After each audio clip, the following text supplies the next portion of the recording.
Ovako, u svakoj zemlji u kojoj putnička agencija određuje neki smjer, u svakoj zemlji takvoj i turistička godina traje duže i ponuda je bolja. I upravo to, ja znam da turistička agencija ne može prodavati svaki apartman u Podstrani od Babe Mare, ali ona kreira ponudu, ona produljuje sezonu, ona stvara novi proizvod, ona ga paketira i ona ga stavlja na tržište. Nemojmo miješati kruške i jabuke, sad ćemo doći na ono, je li Booking.com, zašto to tako. Booking.com nije turistička agencija, Booking.com je software.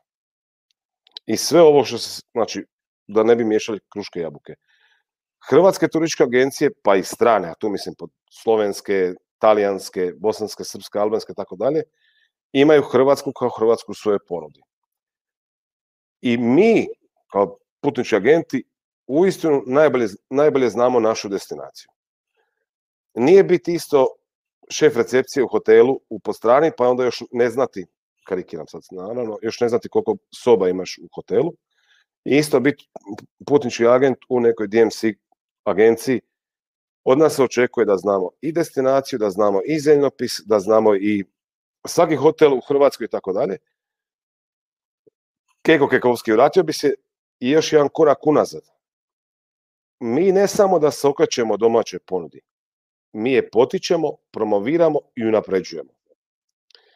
Jako puno dodatnih atrakcija upravo radi samo zahvaljujući putničkim agencijama, a ne samo domaćih atrakcija, većih restorana, hotela i svih ostalih pružatelja usluga u turizmu.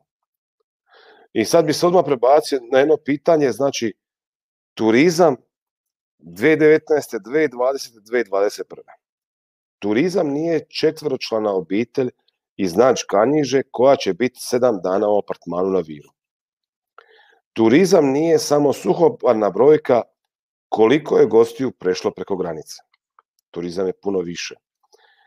Turizam je upravo ona brojka u Excelu, a iza koje stoji euro, dolar, kuna, koliko je određena destinacija zaradila.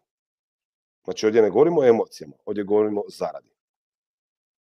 Dok to ne shvatimo, da je to turizam i da je motiv rada u turizmu krajnji motiv zarada, a turizam je spoj emocije, putovanja, oplemenjivanja samog sebe, nema nama naprijed. Dati ću primjer Dubrovnika. Više vrijedi 10 gostiju u biznis klasi koji će sletiti na Dubrovnik nego li 100 ljudi na Ryanairu. Više vrijedi 10 ljudi koji će u biznis klasi doletiti na Dubrovnik nego li 100 ljudi koji će biti u apartmanima na Viru. Naravno da se svako češe tamo gdje ga svrbi, pa naravno da neko ko ima apartman na Viru, njemu je situacija ova čak i dobra, jer na destinaciji koja nema niti hotelski objekt, a Vir nema niti jedan hotel, oni će ove godine također imati rekordne brojke, ali nažalost bojim se da će Dubrovnik doseći prošlogodišnje i to uz velike napore.